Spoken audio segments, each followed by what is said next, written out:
자, 히브리서 네 번째입니다. 제목은 예수를 깊이 알자. 자, 오늘 말씀에 깊이 생각하라입니다. 깊이 생각하라. 깊이 뭐하라고요? 생각하라. 자, 1절 말씀 보면 그러므로 함께 하늘의 부르심을 받은 거룩한 형제들아, 우리가 믿는 도리의 사도이시며 대제사장이신 예수를 깊이 생각하라. 그렇게 말씀했습니다. 누굴 깊이 생각하라고요? 예수님을 깊이 생각하라. 그렇게 말씀했습니다. 히브리서 전체 주제가 뭐라고 말씀을 드렸냐면 예수님은 하나님의 아들이시며 그리스도이시다 하는 것이 히브리서 전체의 주제입니다. 유대인들이 예수님을 하나님의 아들로 또 그리스도로 제대로 인정하지 않았기 때문에 사도 바울이 구약의 말씀, 구약을 다 인용하면서 유대인들에게 예수님이 하나님의 아들이시며 그리스도라는 것을 증명하는 내용이, 그것이 히브리서 전체의 내용이고 주제입니다. 1장과 2장도 그러한 말씀이었고 3장도 이어서 이제 그렇게 그러한 말씀의 내용입니다. 자, 첫 번째가 뭐냐? 예수를 깊이 말하고요. 깊이 생각하라. 예수님이 누구라 하시는 건 어떤 분이시기 때문에 그 앞에 뭐라고 돼 있죠? 우리의 믿는 도리, 우리의 믿음이죠. 우리 믿음의 믿는 도리의 누구시며?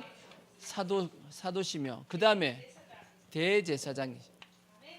예수님은 이 땅에 오셔가지고 어떤 역할을 하셨냐, 어떤 일을 하셨냐? 사도로서의 일을 하셨다라는 겁니다. 사도다. 사도가 뭐예요? 사도. 히브리서 원어적으로 사도의 뜻이 뭐냐면 종, 사환, 그 다음에 뭐 심부름꾼, 그런 뜻이 사도라는 뜻입니다. 그러니까 예수님께서 이 땅에 오셔가지고 하나님의 어떤 명령에 대해서 종으로서, 사원으로서, 심부름꾼으로서 그 일을 잘 감당하셨다, 그런 내용입니다. 그 뒤에 이제 좀 있으면 나오는 말씀에 보면 모세도 뭐라고 설명이 됐냐면 종이었다. 옛날 성경에는 사원이었다라고 이제 설명이 되어 있습니다. 모세도 종으로서 충성했다라는 이제 그런 말씀이 기록이 되어 있는데, 동일하게 모세도 하나님의 명령에 대해서 잘 자신이 감당했다는 얘기입니다. 충성했다는 얘기죠. 예수님도 동일하게 사도로서 그 사역을 잘 감당하셨고, 또 예수님은 누구로서? 대제사장으로서 그 사역을 잘 감당하셨답니다. 구약에 하나님께서 기름 부는 세 종류의 사람이 있었죠. 기름 붓는 세 종류의 사람이 누구죠? 왕이죠. 왕은 이제 기름 부음을 받아가지고 하나님의 뜻대로 백성들을 다스리는 사람이 왕입니다. 그 다음에 또 누가 있었냐? 선지자가 있었습니다. 선지자의 역할은 뭐죠? 선지자의 역할은 뭐냐면 하나님의 말씀을 받아가지고 백성들에게 이렇게 전해주는, 전달하는 사람이 누구냐? 그것이 이제 선지자입니다. 어떻게 보면 그 선지자 역할을 잘한 사람이 누구냐면 이제 그게 모세입니다. 모세가 하나님의 말씀을 받아가지고 백성들에게 잘 전달했죠. 구약의 모세오경 다 율법이잖아요. 율법이죠, 그죠? 율법을 하나님 앞에 받아가지고 백성들에게 온전하게 이렇게 잘 전달해 주었습니다. 그것이 모세. 예수님은 똑같이 어떻게 보면 예수님도 선지자로서의 사역을 감당하셨죠. 하나님의 말씀을 받아가지고 우리에게 다 전달해 주셨습니다. 하지만 예수님은 모세하고는 좀 다르게 전달하셨습니다. 모세는 하나님의 말씀을 받고 그 말씀을 그대로 백성들에게 전달했습니다. 하지만 예수님은 어떻게 전달했죠? 하나님의 말씀을 받아가지고 본인이 직접 그 말씀을 마시고 이루시고 전달했습니다. 그래서 예수님과 모세는 이제 차이가 납니다. 조금 이따가 다시 그 부분에 대해서는 더 이제 정확하게 이제 설명을 합니다. 그 다음에 또 예수님은 어떤 사역을 하셨냐면 대제사장의 사역을 하셨습니다. 대제사장과 선지자의 차이는 뭐냐? 반대입니다. 반대. 선지자는 뭐 하는 거죠? 하나님으로부터 받은 말씀을 백성들에게 전달하는 것이 선지자입니다. 제사장은 반대입니다.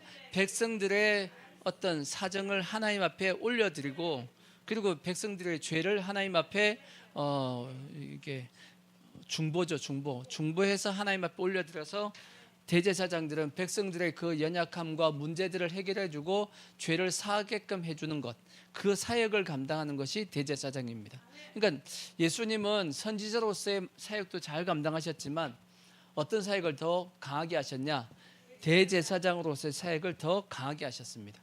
그래서 히브리서 이제 중반부에 보면 예수님이 대제사장이심에 대해서 설명이 자세하게 설명되어 있는 겁니다. 그걸 이제 구약의 제사 제도를 가지고 이제 말씀을 가지고 쭉 설명해 놓은 것이 히브리서 중반부에 대한 그런 내용이 이제 기록이 된 겁니다.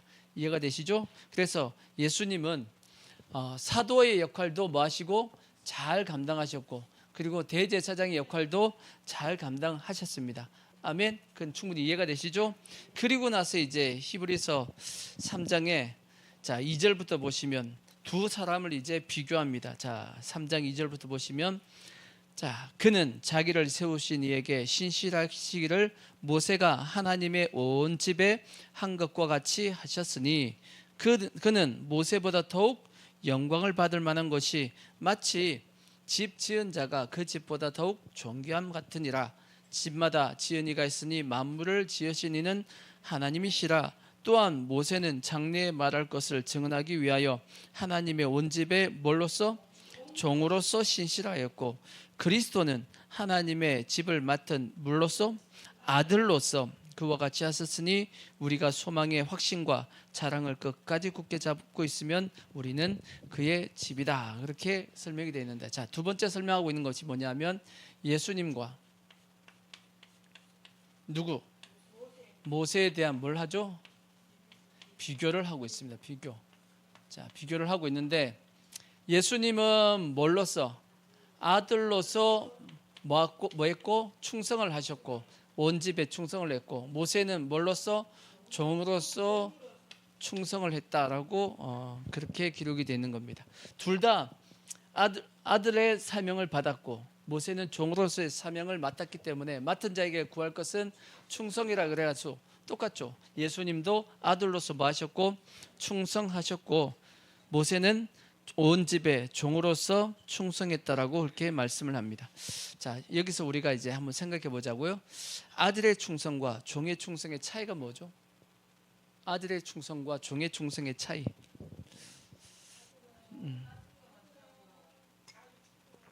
종은 주인의 명령에 순종한, 그러니까 종은 주인의 명령에 순종하는 겁니다. 그러니까 모세는 하나님의 명령에 순종을 했다는 거예요, 안 했다는 거예요? 잘 했다는 겁니다. 모세가 잘못했다는 얘기 아니에요. 모세가 예수님하고 비교해서 좀 꿀리는 거지. 예수님과 비교해서 꿀리는 거지. 우리하고 비교하면 게임이 안 돼. 그죠? 근데 예수님하고 원체 세신 분하고 이제 비교하다 보니까 모세가 좀 꿀리는 것처럼 보이지. 모세는 종으로서 충성을 했어요, 안 했어요? 충성했습니다. 충성했고, 예수님은 아들로서 충성을 하셨는데 그 차이가 뭐냐? 차이는 뭐냐면 둘 다 충성을 하긴 했습니다. 근데 종은 어떤 충성을 하게 되냐면 주인의 명령에 충성하는 겁니다. 그 명령을 다하는 겁니다. 예를 하나 들까요? 예를 하나 들면 우리 최 집사님 집에 뿌순이가 있어. 뿌순이가 강아지가 있다. 강아지가 뿌순이한테 최 집사님이 종우한테 얘기합니다. 점심때 돼서 먹이 줘, 밥 줘, 그렇게 얘기했다고. 그러니까 종우가 점심때 밥을 줬습니다. 잘한 거예요, 안 한 거예요? 잘한 거죠. 충성을 한 거 안 한 거예요? 충성을 한 겁니다. 근데 밥 주고 자기는 딴짓하고 있어. 그건 뭐냐? 종으로서의 충성입니다. 그게 자기 할 것은 했어요, 안 했어요? 했잖아. 아들은 어떻게 해야 되냐? 아들의 충성의 특징이 뭐냐? 밥을 줬어. 뿌순이한테 밥을 주고 나서 그 다음부터 뭐 하는 거죠? 이 뿌순이가 밥을 잘 먹는지 안 먹는지를 살펴보는 거야. 근데 평상시 잘 먹고 있는데 이놈이 오늘은 안 먹네? 그럼 어떻게 해야 되죠? 왜 안 먹는지를 살펴봐야지. 살펴보고 뭐 문제가 있으면 그 문제를 해결해 주고 먹게끔 하고, 그게 뭐냐면 그게 아들로서의 충성입니다. 그러니까 종도 잘못하고 있는 건 아닙니다. 자기 일은 다 했으니까. 근데 아들은 그 일을 뭐 하는 거냐면 이루어 나가는 겁니다. 그것이 되어지기까지 하는 것이, 그것이 아들의 충성입니다. 그래서 예수님도 동일하죠. 예수님께서도 이 땅 가운데 오셔가지고 하나님의 뜻을 우리에게 뭐 하셨냐? 전달하셨습니다. 그거는 똑같죠. 모세하고 똑같습니다. 하지만 그 하나님의 뜻을 예수님은 어떻게 하셨죠? 실제적으로 십자가에서 못 박혀 죽으심으로 뭐 하신 거죠? 이루신 겁니다. 이루어서 예수님께서 이 땅에 오신 목적이 뭐예요? 하나님께서 예수님에게 말씀을 주신 목적이 뭐죠? 우리를 뭐 하라고? 우리를 구원하라고, 우리의 죄의 문제를 해결해서 구원하라고 예수님을 보내셨잖아. 그러니까 예수님께서 이 땅에 오셔가지고 아들로서 충성하셔서 십자가에서 몸소 죽으신 겁니다. 뭐 하기 위해서? 우리를 구원하기 위해서. 이해가 되시죠? 그리고 나서 예수님께서 이제 아들로서의 사역을 다 감당하신 겁니다. 그래서 예수님께서 십자가에서 돌아가시면서 하셨던 말씀이 뭐죠? 다 이루었다.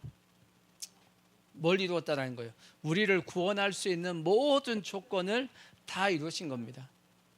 그러니까 모세하고 예수님하고는 똑같이 뭐 했지만, 충성은 똑같이 했습니다. 충성은 똑같이 했지만 완전히 좀 차원이 어떤 것 같아요? 차원이 다르죠. 차원이 다른 겁니다. 그래서 이 부분에 대해서 좀 더 정확하게 설명을 한 것이 어디 있냐면 고린도전서에 보면, 고린도 후서에 보면 기록이 되어 있습니다. 자, 고린도후서 3장 7절을 보십시오. 고린도후서 3장 7절 보시면, 자, 돌에 써서 새긴 죽게 하는 율법의 조문의 직분도 뭐가 있다? 영광이 있다. 돌에 써서 죽게 하는 율법의 조문이 뭐죠? 구약의 모세오경입니다. 모세가 하나님 앞에 받아가지고 온 그 말씀입니다. 그 말씀. 근데 그것이 영광이 있어요, 없어요? 영광이 있다라고 말씀했어요. 영광이 있습니다. 그래서 이스라엘 자손들은 모세의 얼굴에 없어질 영광 때문에 그 얼굴을 뭐 하지 못했죠? 주목하지 못했다. 이 말씀은 이제 이런 내용이죠. 모세가 하나님 앞에 이제 시내산에 올라갔잖아. 40일 동안 하나님 앞에 금식하면서 뭘 받아왔죠? 10계명의 두 돌판을 받아왔단 말이에요. 두 돌판 받아오고 그 다음에 제사제도와 그 다음에 성막과 이런 내용을 다 받아서 내려왔단 말이에요. 근데 내려왔는데 밑에서 뭐 하고 있었죠? 이스라엘 백성들이 금송아지를 만들어가지고 우상 숭배하고 있었다고. 모세가 40일 동안 내려오지도 않고 저 산에 올라갔는데 안 내려온 거 보니까 모세가 뭐 했다? 죽었다. 저기 먹을 것도 없는데 모세는 죽었을 거다 해가지고 자기들을 인도할 신을 만들었는데 그게 금송아지였단 말이에요. 그러니까 모세가 이제 두 돌판을 가지고 내려와서 보니까 이것들이 금송아지를 섬기고 있네. 화가 나요, 안 나요? 화가 딱지가 나가지고 어떻게 했어요? 집어 던져버렸어. 승질 나가지고. 그러고 나서 이제 다시금 하나님께서 모세에게 말씀합니다. 이제는 두 돌판 내가 안 만들 거야. 너가 깨뜨렸지? 만들어 와 해가지고 모세가 두 돌판을 만들어 가지고 가지고 시내산을 올라갑니다. 모세가 시내산에 그 두 돌판 가지고 올라갈 때 어떤 생각을 했을까? 괜히 던져가지고 이런 생각을 했을 것 같아. 한번 생각해봐요. 산에 돌판이 쪼만했겠냐고. 하나님이 좀 그래도 좀 되지 않겠어요?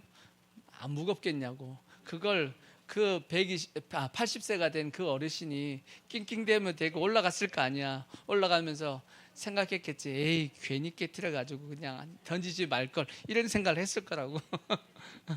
여러분 같으면 안 했겠어요? 했겠지. 좀 성질 좀 참을 걸. 예, 성질 내면 안 돼요. 그러니까 괜히 나중에 후회할 짓 하지 마시고 성질 내시면 안 돼. 아시겠죠?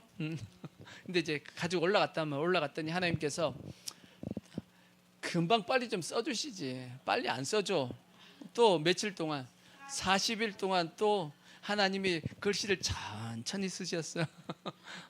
그래갖고 40일 동안 두 돌판에 내가 똑같이 제일 처음 돌판과 같이 글씨를 써주셨단 말이에요.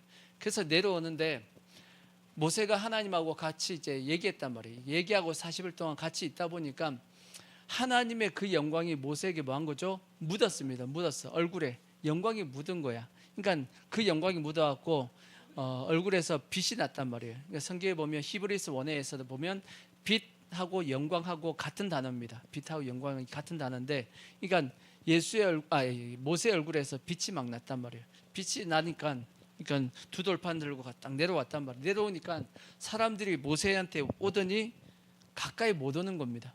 왜 가까이 못 와요? 모세 얼굴에서 막 빛이 나니까 어떤 생각이 들겠어요? 무서운 거야. 여러분도 한번 생각해 봐요. 얼굴에 막 누군가가 막 빛이 난다고 생각해 봐. 가까이 가고 싶겠어요? 가까이는 가고 싶은데 속에 찔리는 게 있는 사람들은 가까이 못 갑니다. 혹시나 뭐 할까 봐. 다 보고 있는 것 같은 느낌이, 그죠? 가끔씩 신령한 분 만나려고 그러면 다 피하잖아. 가까이 안 가려고 그래. 왜? 괜히 다 보는 것 같은 느낌이 드니까. 그러니까 똑같이 이제 사람들도 피했단 말이에요. 안 보려고. 모세하고 좀 멀리 있었단 말이에요. 그러니까 모세가 사람들이 가까이 못 오니까 가까이 올 수 있게끔 하려고 어떻게 했다고요? 수건을 얼굴에 덮었단 말이에요. 이해가 되시죠? 그래서 사람들이 가까이 오게끔 한 겁니다. 그 부분에 대한 말씀이야. 자, 그래서 돌에 써서 새긴 죽게 하는 율법 조문의 직분도 뭐가 있었어요? 영광이. 모세 얼굴에 영광이 있었듯이 모세가 가져온 그 율법도 뭐가 있다? 영광이 있다라는 거지. 그래서 이스라엘 자손들은 모세 얼굴에 없어질 영광, 그 없어질 영광 때문에 그 얼굴을 뭐하지 못했어요? 주목하지 못하였거든. 하물며 무엇은? 영의 직분은 더욱 영광이 있지 아니하겠느냐. 영의 직분은 뭐하다? 영광이 더 있다. 자, 그 다음에 9절 말씀 보시면, 9절 말씀 보시면 정죄의 직분도, 이게 왜 정죄의 직분이죠? 율법이기 때문이에요. 율법에 주신 목적이 뭐죠? 율법에 주신 목적? 율법은 율법을 통해서 우리가 의롭다함을 받을 수가 있어요, 없어요? 율법을 통해서는 의롭다 하심을 얻을 수가 없습니다. 율법은 뭐 하기 위해 주셨냐? 죄를 깨닫게 하기 위해서. 그것이 로마서 3장에 나와 있는 말씀입니다. 죄를 깨닫게 하기 위해서 주신 것이 뭐냐? 왜? 율법이 없으면, 기준이 없으면 이게 옳은지 틀린지 모르니까 하나님께서 기준으로 주신 겁니다. 이걸 통해서 너가 옳은지 그런지를 확인해 봐라 하고 주신 것이 그게 율법이란 말이에요. 그걸 보고 내가 죄인이구나 하고 하나님 앞에 죄를 사하기 위해서 내가 하나님 앞에 회개하는 모습을 가지게 되는 거죠. 그러니까 그것이 율법을 주신 목적인데, 그 율법을 주신 그 목적, 그 정죄의 직분도 뭐가 있어요? 영광이 있다 그러죠. 영광이 있다는 거 뭘로 밝혀졌죠? 모세 얼굴에 뭐가 났다고요? 빛이 났다고. 빛이, 영광이 난 걸 보니까 정죄의 직분도 뭐가 있어요? 영광이 있어요.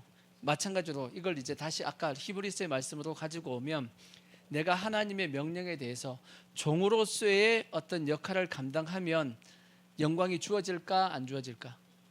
영광이 주어진다는 얘기입니다. 그러니까 우리가 하나님 앞에 하나님의 일을 하긴 하되 누구처럼 모세처럼 사역을 해도 뭐는 있다? 영광은 있습니다. 마치 요나가 니느웨성에 가가지고 니느웨성 크기가 얼마나 크대요? 사흘길 3일 동안 다녀야지만 니느웨성을 다 돌 수 있다고 그랬어. 근데 요나가 어떻게 하죠? 3일 다 돌기 귀찮고 니느웨성이 뭐 하면 좋겠죠?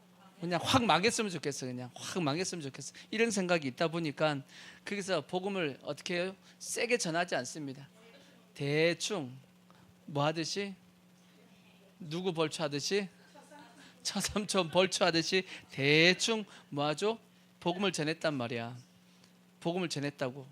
이거 믿든지 말든지 니들 알아서 해 하고 복음을 전한 겁니다. 근데 니느웨 성을 어떻게 했어요?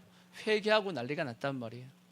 그러면 여기서 우리가 요나가 그 3일 길인데도 불구하고 하루길 대충 이렇게 복음을 전한 것 상이 있다 없다? 상이 있다는 얘기입니다. 상이 있다고. 뭐 했으니까? 종으로서.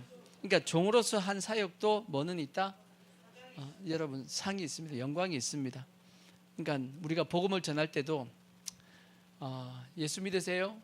예수 안 믿으세요? 마음대로 해. 하여튼 난 예수 믿으라고 얘기했어. 우리가 그렇게 하잖아, 그죠? 그것도 뭐가 있냐?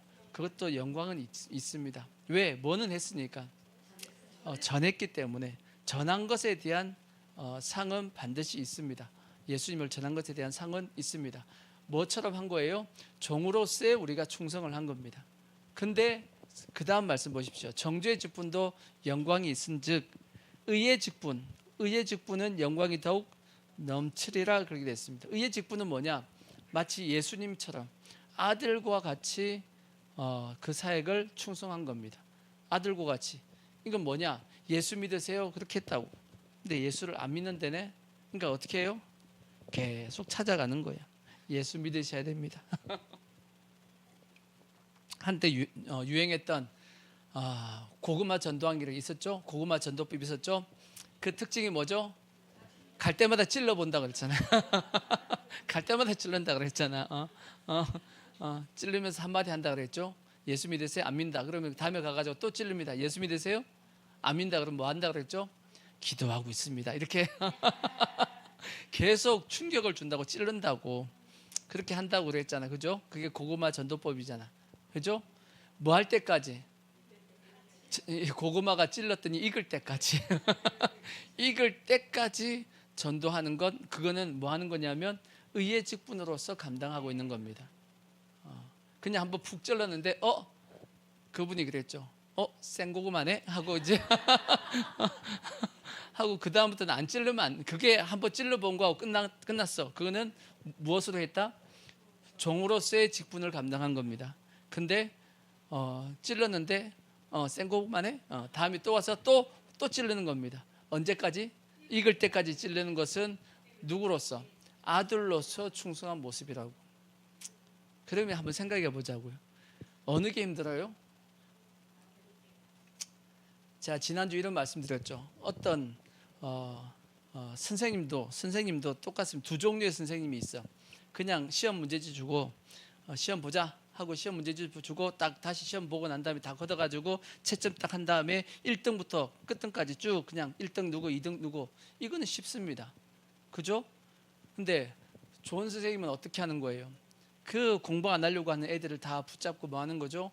공부시키는 겁니다. 공부하는 아이로 만들고 성적을 끌어올리는 거죠. 그게 똑같이 선생님입니다. 둘 다 자기의 역할을 한 겁니다. 하지만 한쪽은 종으로서의 어떤 자기의 그 일을 한 거고, 한 사람은 아들로서 일을 한 겁니다. 어느 게 힘들겠어요? 아들로서 하는 게 훨씬 더 힘듭니다. 왜?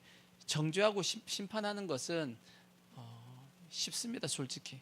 하지만 뭐는 그 믿지 않으려고 하는 사람을 믿음의 사람으로 만들고, 그렇게 하기 위해서는 얼마나 섬겨야 되며 희생해야 되며, 그죠? 또 참아야 되며, 참아야 돼, 안 참아야 돼요? 속에서 불불 끓어올라와도 뭐 해야 되죠? 꾹 눌러서 참아야 되잖아. 또 어떻게든지 그 아이를 공부하는, 또 믿음의 사람으로 만들기 위해서 막 애써야 되잖아. 그죠? 힘들어요, 안 힘들어요? 힘들잖아. 한번 생각해 보자고요. 하나님께서 보시기에 누구한테 상을 더 많이 주겠어요? 종으로서 하는 충성하는 자와 아들로서 충성하는 자, 누구에게 상을 더 많이 주고 싶겠어요? 당연히 아들로서 하는 충성하는 사람에게 훨씬 더 많은 상을 주고 싶겠지. 비교가 안 되잖아. 그죠? 그냥 툭 던지고 알아서 해. 너가 믿으면 뭐 구원받겠지, 안 믿으면 지옥이야, 알아서 해 하는 거하고, 안 믿어, 안 돼, 믿어야 돼 하고 계속 찔러보는 거하고 찾아가고 설득하고, 그 차이가 얼마나 크겠냐고. 영광의 차이가 엄청나게 크다라고 그래서 말씀하고 있는 거예요. 그래서 정죄의 직분도 그래, 종으로서 충성하는 것도 영광이 있어요, 없어요? 있어. 하지만 의의 직분은 더욱더 마다 영광이 넘친다. 얼만큼 영광의 차이가 있냐, 그 영광의 차이를 10절을 말씀했죠.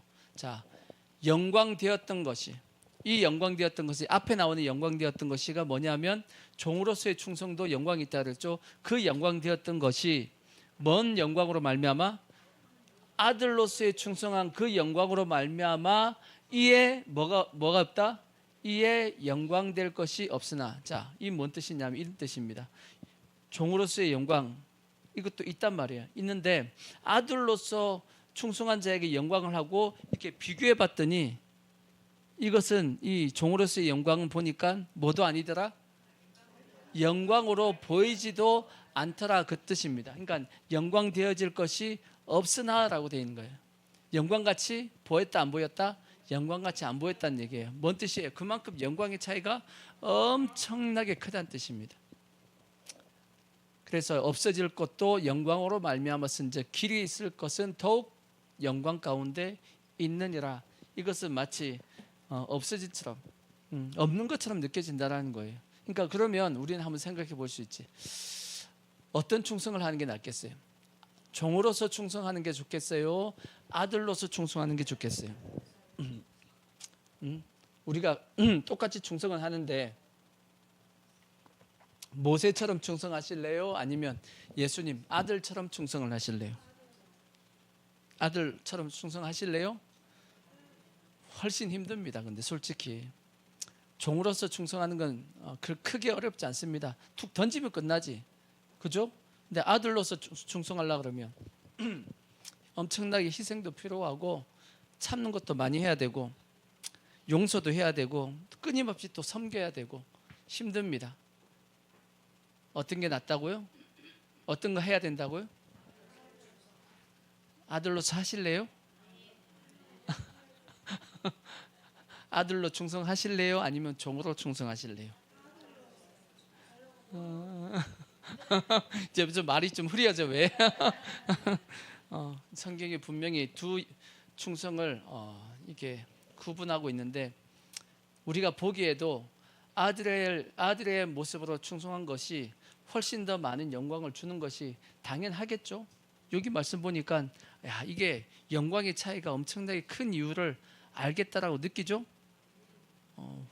훨씬 더 수고하니까, 훨씬 더 많은 어려움을 당하니까 당연히 더 큰 영광이 주어지는 것은 당연하다고 볼 수 있지, 그죠? 그래서 우리는 둘 중에 하나 선택하셔야 돼. 물론 종으로서 충성하는 것도 뭐 나쁜 건 아니에요. 뭐 충성 안 했다는 건 아니니까, 영광이 없는 것은 아니니까. 하지만 더 큰 영광을 우리가 구하자고, 아시겠죠? 더 큰 영광, 아들로서의 충성하는 모습을 가질 수 있는 우리의 모습이 되어지기를 부탁의 말씀을 드리겠습니다.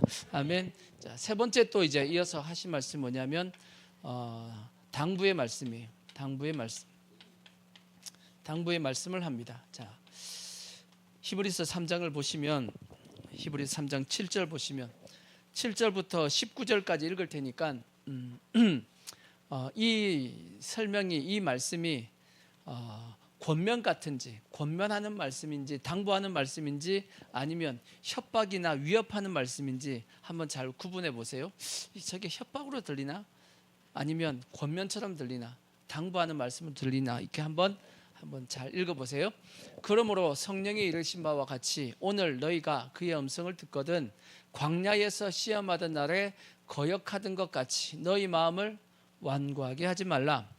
그러므로 내가 이 세대에 노하여 이르기를, 자, 그들이 항상 마음이 미혹되어 내 길을 알지 못하는도다 하였고, 내가 노하여 맹세한 바와 같이 그들은 내 안식에 들어오지 못하리라 하였느니라. 형제들아, 너희는 삼가 혹 너희 중에 누가 믿지 아니하는 악한 마음을 품고 살아계신 하나님께 떨어질까 조심할 것이요, 오직 오늘이라 일컫는 동안에 매일 피차 권면하여 너희 중에 누구든지 죄의 유혹으로 완고하게 되지 않도록 하라. 우리가 시작할 때 확실한 것을 끝까지 견고히 잡고 있으면 그리스도와 함께 참여한 자가 되리라. 성경에 일렀으되 오늘 너희가 그의 음성을 듣거든 격노하시게 하던 것 같이 너희 마음을 완고하게 하지 말라 하였으니, 듣고 격노하시게 하던 자가 누구냐? 모세를 따라 애굽에서 나온 모든 사람이 아니냐? 또 하나님이 40년 동안 누구에게 노하셨느냐?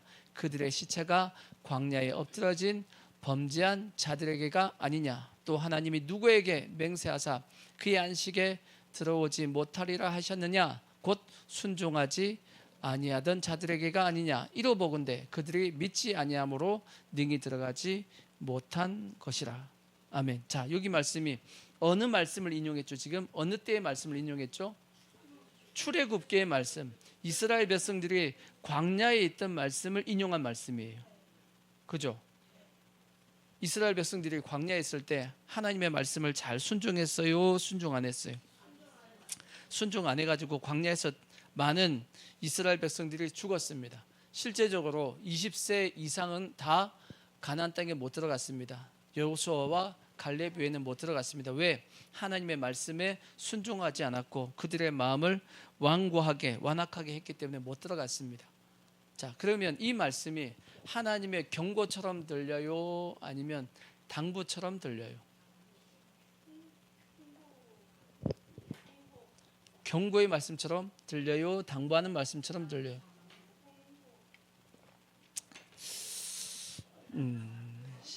그냥 이 말씀만 읽으면 뭐처럼 느껴지냐면 경고처럼 들립니다. 경고처럼. 너 이렇게 안 하면 너 가나안 땅 못 들어가. 너 이렇게 못하면 어디 못 들어가? 천국 못 들어가. 이렇게 들린단 말이에요. 그러니까 그냥 보면 이게 경고처럼 들리는데, 근데 실제 이 말씀을 지금 우리가 히브리서를 이렇게 보다 보면 이게 관주가 있어요. 관주가 있는데, 관주에 보면 제 성경에는 미음 그렇게 됐어요. 미음이요. 밑에 찾아보면 어느 말씀을 인용한 거냐? 시편 95편 7절 이하 이렇게 되어 있습니다. 시편을 인용한 말씀이에요. 우리가 이 내용의 말씀은 광야에서 있었던 내용의 말씀이죠. 그럼 어디를 인용해야 되냐? 출애굽기, 민수기, 신명기 요때 말씀을 인용했어야 돼. 그죠? 그러면 이 말씀이 경고처럼 들릴 텐데, 요 말씀은 어디서 인용한 말씀이냐면 시편의 말씀을 인용한 거예요. 그러면 이게 권면인지 뭔지 어떻게 알 수 있냐? 이 말씀이 나오기까지의 배경을 보면 알 수 있지. 자, 그러면 시편을 보십시오. 시편 95편 7절 1절 95편 1절을 보시면, 시편 95편 1절 95일 시 95일 딱 보시면, 한번 더 엔터. 구약 성경입니다. 구약 성경 시편 95편 1절을 보시면 엔터.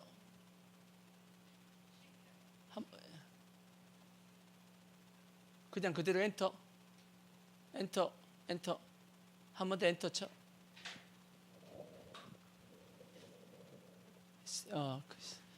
세미콜론이 아니고 콜론. 자, 보세요. 1절 보시면 오라. 자, 내용을 보십시오. 오라, 우리가 여호와께 노래하며 우리의 구원의 반석을 향하여 즐거이 외치자. 우리가 감사함으로 그 앞에 나아가며 시를 지어 즐거이 그를 노래하자. 여호와는 크신 하나님이시오 모든 신들보다 크신 왕이시기 때문이로다. 땅의 깊은 곳이 그의 손안에 있으며 산들의 높은 곳도 그의 것이로다. 바다도 그의 것이라 그가 만드셨고 육지도 그의 손이 지으셨도다. 오라, 우리가 굽혀 경배하며 우리를 지으신 여호와 앞에 무릎을 꿇자. 그는 우리의 누구시오? 하나님이시오. 우리는 그가 기르시는 백성이며 그의 손이 돌보시는 양이기 때문이라. 너희가 오늘 그의 음성을 듣거든. 이렇게 됐어요. 자, 그러면 95편의 내용을 쭉 읽어봤더니 이게 앞의 내용이 뭔가 위협하고 두렵게 하려고 하는 내용의 말씀이에요? 아니면 하나님을 막 찬양하고 있는 내용의 말씀이에요? 하나님을 찬양하는 내용이에요. 찬양하고, 하나님은 우리의 하나님이 되시고 우리는 그의 기르시는 양이고 그의 손이 돌보시는 우리는 양이다. 어떻게 보면 하나님이 이스라엘 백성들을 막 보호하고 있는 그런 말씀 가운데 주어진 말씀이 오늘 읽었던 말씀이에요. 그러니까 이건 뭐냐?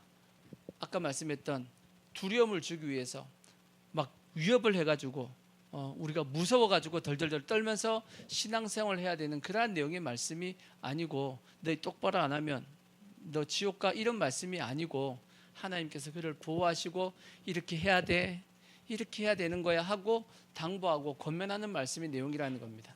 이해가 되시죠? 그러니까 우리가 하나님의 말씀을 읽을 때 어떤 자세를 가지고 읽는 게 참 중요합니다. 왜냐하면 하나님의 말씀을 받을 때 두려움으로 읽으면 여전히 그는 아직 하나님에 대한 은혜와 사랑을 잘 모르고 있는 겁니다.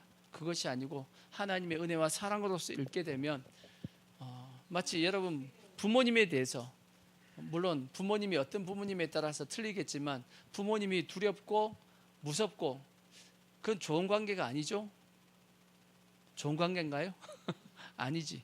부모님은 언제든지 뭐한 관계로서, 가까운 관계로서, 친근한 관계로서, 그것이 정상적인 관계죠. 그죠? 하나님과 우리의 관계도 마찬가지입니다. 하나님도 우리에게 그런 어떤 관계를 원하시는 겁니다. 이해가 되시죠? 하나님은 우리가 하나님을 두려워하고 무서워서 벌벌벌 가까이도 못 오고 하는 그러한 모습의 자녀가 되기를 원하지 않는단 말이에요. 하나님 앞에 우리는 항상 언제든지 주님을 찾아가고 주님을 붙잡고 할 수 있는, 가까이 하는, 친근히 하는.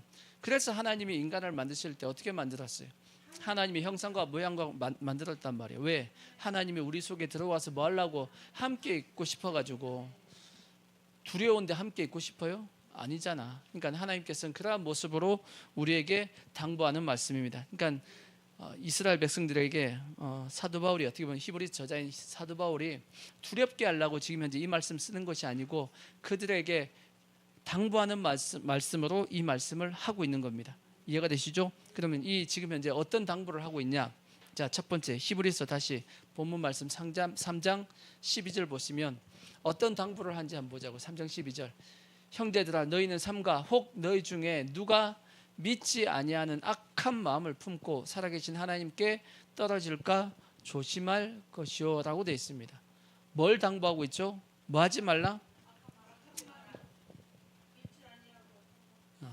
그러니까 뭘 당부하고 있죠? 하나님 뭐 해야 된다? 잘 믿어야 된다 그 뜻이에요. 자, 첫 번째 믿으라는 겁니다. 하나님을 뭐 하라? 잘 믿으라 하고 당부하고 있는 겁니다. 왜? 하나님 제대로 안 믿으면 뭐 할 수 있으니까 악한 마음이 품어지고 살아계신 하나님 앞에서 떨어질 수 있다. 떨어진다는 건 곧 뭐예요? 구원도 못 받을 수 있기 때문에 하나님을 잘 뭐 해야 된다? 잘 믿어야 된다라고 말씀하고 있는 거예요. 하나님 잘 믿으셔야 돼. 아멘. 그러면 하나님 잘 믿는 게, 그러면 어떤 모습이 하나님을 잘 믿는 거죠? 하나님을 확실히 믿는다 할 때 나타나는 현상, 믿을 때 나타나는 현상이 뭐죠? 그것이 뭐냐? 그 밑에 18절에 보시면 믿을 때 나타나는 현상이 나옵니다. 3장 18절. 또 하나님이 누구에게 맹세하사 그의 안식에 들어오지 못하리라 하셨느냐? 곧 누구에게? 순종하지 아니하던 자들에게가 아니냐. 이로 보건대 그들의 마음으로 믿지 아니함으로 능히 들어가지 못했다. 뭐냐? 우리의 믿음을 하나님 앞에 어떻게 보이냐? 보이는 방법은 뭐라고요? 순종입니다. 우리의 믿음을 하나님 앞에 보이는 방법은 뭐다? 순종입니다. 그래서 순종이 제사보다 낫고 라고 말씀했는데, 순종이 제사보다 나은 게 뭐죠? 순종을 통해서 우리는 뭘 보이는 거기 때문이에요? 믿음을 하나님 앞에 보이기 때문에. 하나님은 히브리서 11장에 나와 있는 말씀처럼 믿음이 없이는 하나님을 기쁘시게 할 수 없다라고 말씀했거든. 우리가 하나님 앞에 믿음을 보이는 방법이 뭐다? 그거는 순종입니다. 순종. 그래서 하나님께서 우리에게 뭘 요구하시냐면 순종을 요구하시는 겁니다. 그래서 야고보서 2장의 말씀처럼 행함이 없는 믿음은 뭐다? 행함이 없는 믿음은 죽은 믿음이다. 왜? 순종하지 않는다라면 그것은 믿음으로 볼 수가 없기 때문입니다. 그죠? 그래서 우리는 하나님 앞에 우리의 믿음을 보이는 방식이 뭐다? 순종이다라는 걸 꼭 깨닫고, 잘 믿으려면 뭐 하는 게 잘 믿는 거냐? 하나님 말씀에 잘 순종하는 게, 그게 잘 믿는 겁니다. 그리고 하나님은 우리의 뭘 보시고? 순종을 보시고 역사합니다. 제가 얼마 전에도 말씀드렸듯이 수요예배 때인가 말씀드렸는데, 예수님께서 이 땅에 계실 때 맹인을, 눈먼 자를 고친 내용이 대표적인 두 사람이 나옵니다. 한 사람은 실로암 연못에서 눈을 씻으라. 예수님께서 이제 침을 뱉어가지고 진흙을 이겨가지고 눈 이렇게 발라가지고 그 다음에 실로암 못에 가서 씻으라 한 사람이 있습니다. 그래서 씻은 사람이 있어요. 또 한 사람은 유명한 바디메오가 있죠. 바디메오. 두 사람 말씀을 한번 읽어볼 테니까 이 두 사람의 모습 속에서 다른 점이 뭔지 이제 한번 찾아보자고요. 자, 먼저는 요한복음 9장 1절 보시면, 자, 요한복음 9장 1절 보시면, 자, 1절부터 제가 7절까지 읽을게요. 예수께서 길을 가실 때 날 때부터 맹인된 사람을 보신지라 제자들이 뭐로 이르되 라삐여 이 사람이 맹인으로 난 것이 누구의 죄로 인함이니까? 자기니까? 그의 부모니까? 예수께서 대답하시되 이 사람이나 그 부모의 죄로 인한 것이 아니라 그에게서 하나님이 하시는 일을 나타내고자 하심이라. 때가 아직 낮음에 나를 보내신 이의 일을 우리가 하여야 하리라. 밤이 오리니 그때는 아무도 일할 수 없느니라. 내가 세상에 있는 동안에 세상의 빛이로라. 이 말씀을 하시고 땅에 침을 뱉어 진흙을 이겨 그의 눈에 바르시고 이르시되 실로암 못에 가서 씻으라 하시니 실로암은 번역하면 보냄을 받았다는 뜻이라. 이에 가서 씻고 밝은 눈으로 왔더라. 자, 이게 이제 첫 번째 눈 고침 받은 사람의 모습입니다. 자, 두 번째 마가복음 막 10장 46절을 보시면 막 10장 46절을 보시면 바디메오가 나옵니다. 자, 46절부터 52절까지 읽을게요. 그들이 여리고에 이르렀더니 예수께서 제자들과 허다한 무리와 함께 여리고에서 나가실 때 디메오의 아들 맹인 거지 바디메오가 길가에 앉았다가 나사렛 예수시란 말을 듣고 소리질러 이르되 다윗의 자손 예수여 나를 불쌍히 여기소서 하거늘 많은 사람이 꾸짖어 잠잠하라 하되 그가 더욱 소리질러 이르되 다윗의 자손이여 나를 불쌍히 여기소서 하는지라. 예수께서 머물러 서서 그를 부르라 하시니 그들이 그 맹인을 부르며 이르되 안심하고 일어나라. 그가 너를 부르신다 하매 맹인이 겉옷을 내버리고 뛰어 일어나 예수께 나오거늘 예수께서 말씀하여 이르시되 내게 무엇을 하여 주기를 원하느냐. 맹인이 이르시되 선생님이여 보기를 원하나이다. 예수께서 이르시되 가라 내 믿음이 너를 구원하였느니라 하시니 그가 곧 보게 되어 예수를 길에서 따르니라. 그렇게 되어 있습니다. 자, 두 사람이 나왔죠. 실로암 못에서 고침을 받은 사람. 근데 왜 예수님께서 실로암 못에 가서 씻으라고 했을까? 바디메오는 바로 거기서 고쳐줬습니다. 어디 가라고 안 그랬어, 그죠? 바로 내 믿음이 너를 구원하였느니라 했더니 눈이 확 떠졌어. 근데 실로암 연못에 굳이 왜 가라 그랬을까?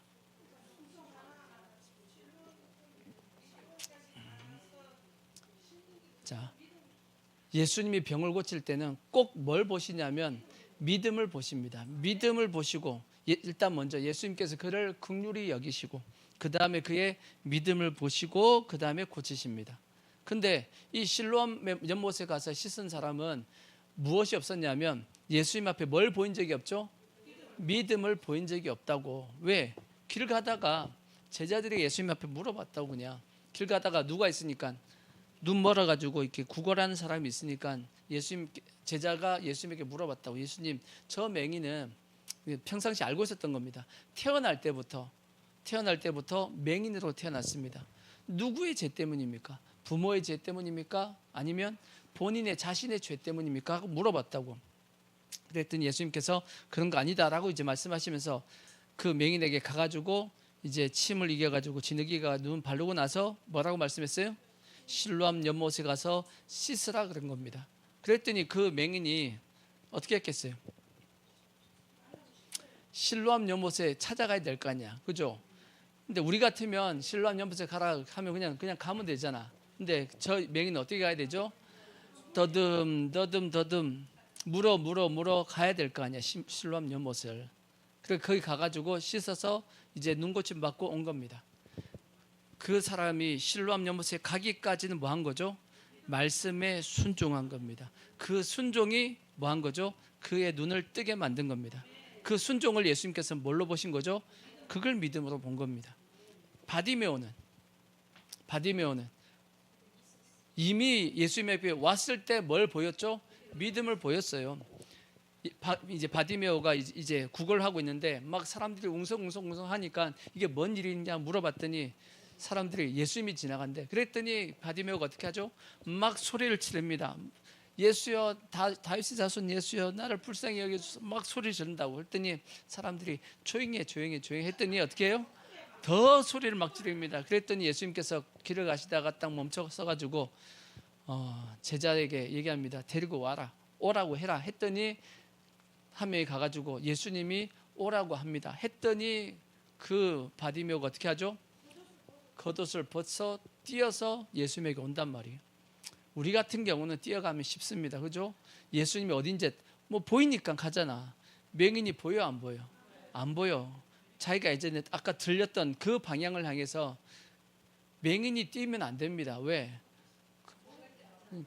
요즘 같은 경우에 도로가 그냥 깔끔하고 그렇지만 그게 뭐 그렇겠냐고. 근데 그냥 뛴 겁니다. 어느 방향을 향해서?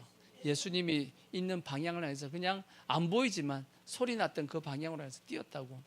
그리고 예수님 앞에 왔단 말이에요. 그러니까 예수님은 이미 예수님의 말씀에 이 바디메오는 뭐 했죠? 순종했습니다. 그러니까 이미 뭘 보였죠? 믿음을 보인 거야. 그러니까 믿음을 보이니까 예수님께서 바로 말씀하길 너 뭐 해줬으면 좋겠냐? 보기를 원하나이다. 좋아. 내 믿음이 너를 구원했다고 고쳐주신 겁니다. 뭘 보신 거죠? 그의 순종하는 모습을 통해서 믿음을 보신 겁니다. 그러니까 우리도 마찬가지야. 잘 믿는다? 그냥 잘 믿어야지 한다고 잘 믿는 것이 아니고 뭐 하셔야 되냐면 말씀에 순종하셔야 됩니다. 이런 예는 성경에 엄청나게 많습니다. 뭐 구약의 엘리야 같은 경우는 사렙다 가보 있죠. 사렙다 가보 마지막 남은 가루 조금, 마지막 남은 그 기름 조금 해가지고 자기 먹고 마지막 먹고 자기 아들하고 죽으려고 그러는데 엘리야가 와가지고 그거 너희들 먹지 말고 나 먼저 달라 그럽니다. 나 먼저 달라고. 그리고 나서 알아서 나머지 너희들 먹으라 그런다고. 조금밖에 없어서 다 줬지. 엘리야가 다 먹고 났는데 그 기름과 밀가루가 계속 나옵니다. 그런 것처럼 먼저 뭐 하라고요? 달라고 했을 때 순종해 안 해요? 순종했단 말이지. 또 나아만 장군도 마찬가지잖아요. 요단강 가서 뭐 하라고요? 7번 가서 씻으라 그랬습니다. 처음에는 기분 나빴지만 그의 종들이 뭐가 힘듭니까? 가서 씻으라 하는데 근데 라고 생각하고 요단강 가서 7번 씻었다고. 그게 뭐예요? 그게 순종의 믿음이라고. 그 믿음을 통해서 하나님의 역사가 나타나는 겁니다. 오늘날도 마찬가지예요. 오늘날 그러면 하나님이 요즘 역사 안 한다 그러잖아. 그죠? 요즘 하나님이 역사 안 하신다 그러잖아. 성도들은 하나님이 역사 안 하는 게 아니고 우리가 순종 안 하는 겁니다. 왜 문제를 하나님 쪽에다 두냐고.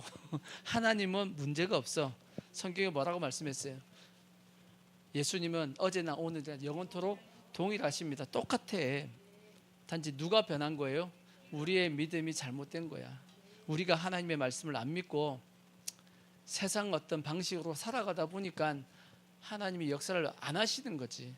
예수님께서도 고향에서는 역사를 안 했대잖아. 왜? 안 믿으니까. 그러니까 우리가 믿어도 좀 제대로 믿으셔야 되고 성경적으로 바르게 믿어야 됩니다. 아멘. 그러니까 잘 믿는 건 뭐냐? 말씀을 붙잡고 우리가 이 말씀대로 순종하는 겁니다. 순종하는 게 잘 믿는 겁니다. 아멘.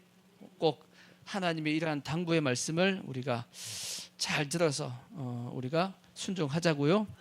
자, 두 번째 또 당부가 뭐냐? 히브리서 3장 13절 보시면 히브리서 3장 13절 두 번째 당부가 나옵니다. 무슨 당부냐? 자, 오직 오늘이라 일컫는 동안에 매일 피차 권면하여 너희 중에 누구든지 죄의 유혹으로 완고하게 되지 않도록 하라. 죄의 유혹으로 뭐 하지 않게끔?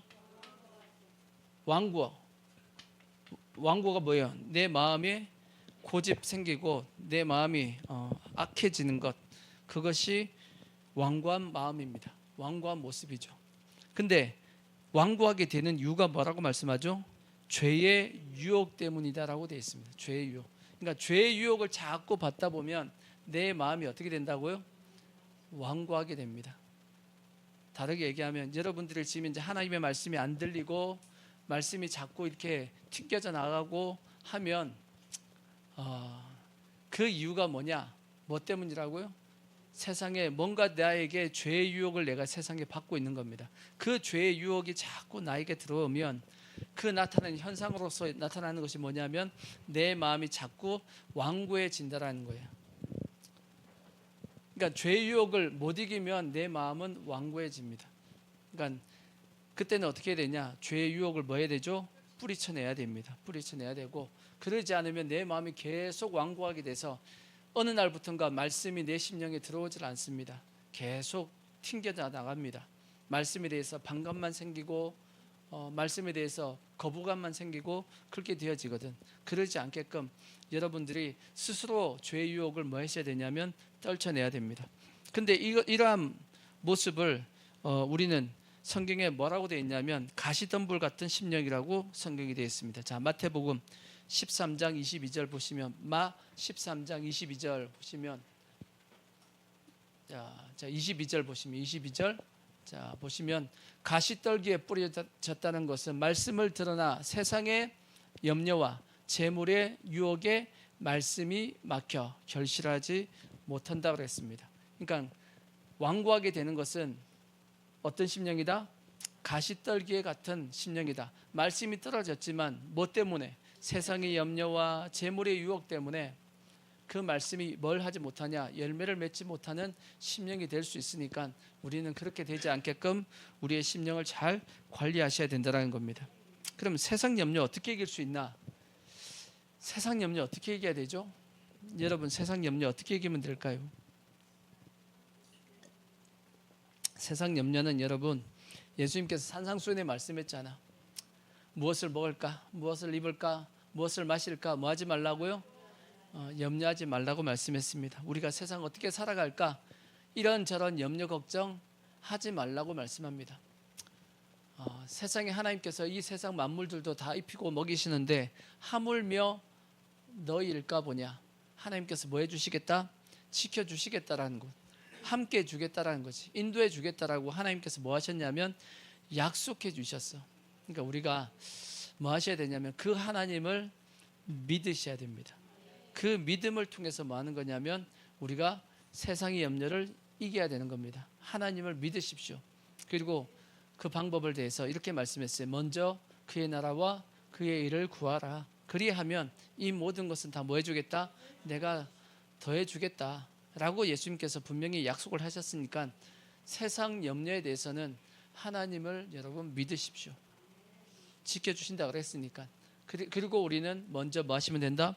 그의 나라와 그의 일을 구하시면 되고, 그 다음에 세상의 유혹, 이 재료의 유혹, 물질의 유혹은 어떻게 이겨야 되냐? 자, 빌립보서 4장 11절을 보시면, 빌 4장 11절 보시면 이렇게 이기라고 되어 있습니다.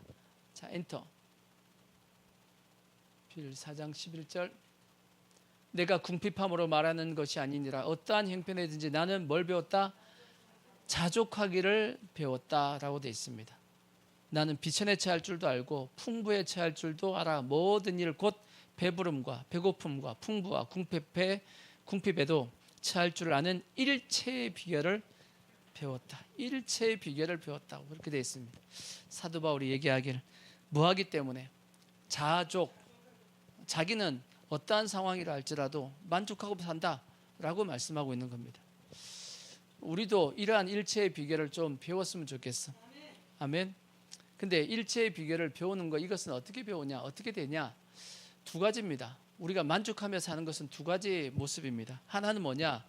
가지고 있으면 만족합니다.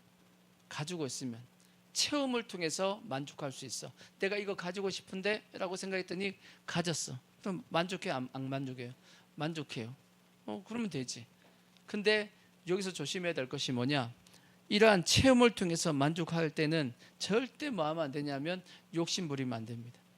욕심 부려. 이거 채웠는데 또 더 가지고 싶으면 그때부터는 잘못된 방향으로 갑니다.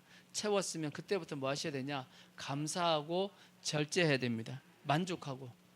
또 반대로 이제 또 만족하는 방법은 뭐냐면 비움입니다. 비움. 안 가져도 만족할 수 있어요. 없어도 만족할 수 있습니다. 있어요, 없어요? 없는데 만족해요? 없는데도 만족할 수 있어요. 일체의 비결을 배웠다 그랬잖아. 없어도 사는데 지장이 없어. 없어도. 왜? 이미 우리가 받은 하나님 앞에 은혜가 있기 때문에. 이미 우리는 은혜를 깔고 있어. 지금 기본이 있는 거야. 기본 안주가 있거든. 기본이 있다고. 기본이 딴 거 안 와도 기본 가지고 하면 돼.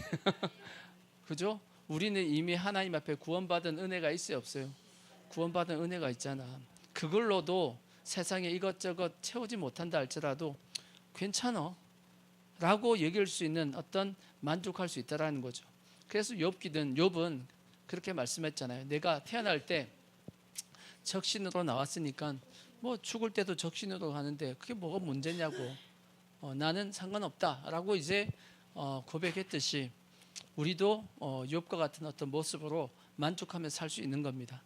아멘. 그러니까 그것이 아니라 할지라도 솔직히 우리나라에서 사시는 분들은 잘 사는 거예요.